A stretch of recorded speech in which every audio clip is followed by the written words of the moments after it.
But it was understood I'd grow up to be a tennis player like my father, and his father before him, and his father before him. We came from a long line of tennis dicks. I had 6 brothers, but they'd all sliced off their hands opening a tennis ball can. Possibly the most dangerous object known to mankind. Hey guys, anyone want to play tennis? Llewellyn, no!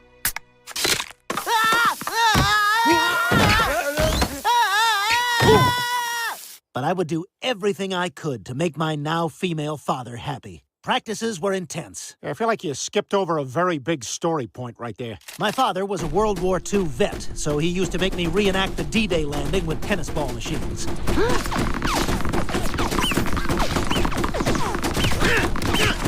But the work paid off. I got invited to the first U.S. Open, which at the time was called the U.S. Now Open. There, I met the player who would become my arch rival, Sweden's Hed Benson. He'd bring his personal chef to every match, which was very distracting. Ah! What the hell? Burgie, meatball throwy. Come on, this can't be legal. What are you, blind? Serve ball!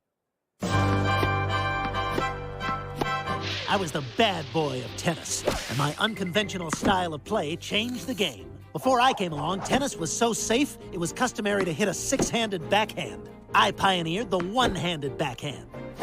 And eventually, the no-handed backhand.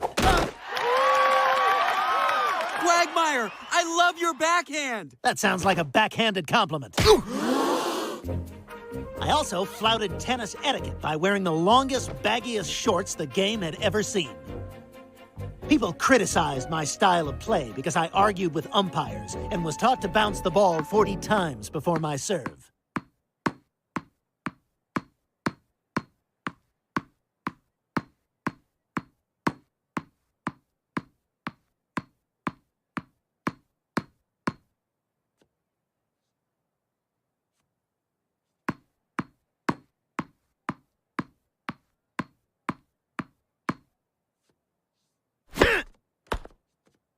Let first service.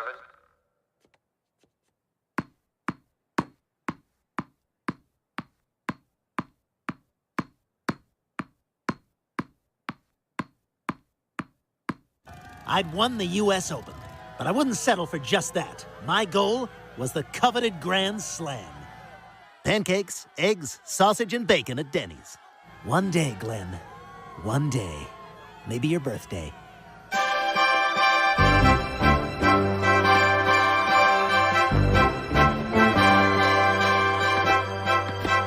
I made it to Wimbledon and got to play in front of the Queen, Freddie Mercury.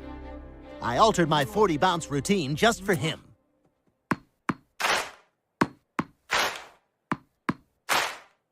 It was an honor playing for Freddie on grass that day. He later died. The doctor said it was asphalt.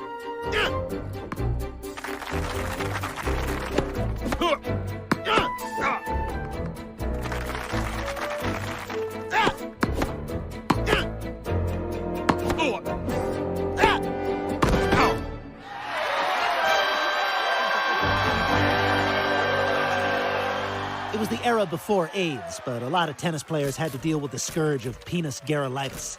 Despite my on-court temper tantrums, I was on top of the world. 1980s, things were starting to unravel. Damn it! My temper on the court was increasingly an issue. Out. Are you serious? You cannot be serious! I had a hard time telling if people were serious. I spilled spot remover on my dog, and now he's gone. Are you serious?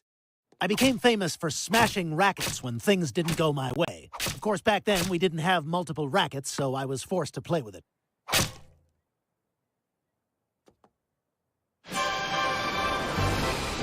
Ultimately, my career ended when I developed the yips.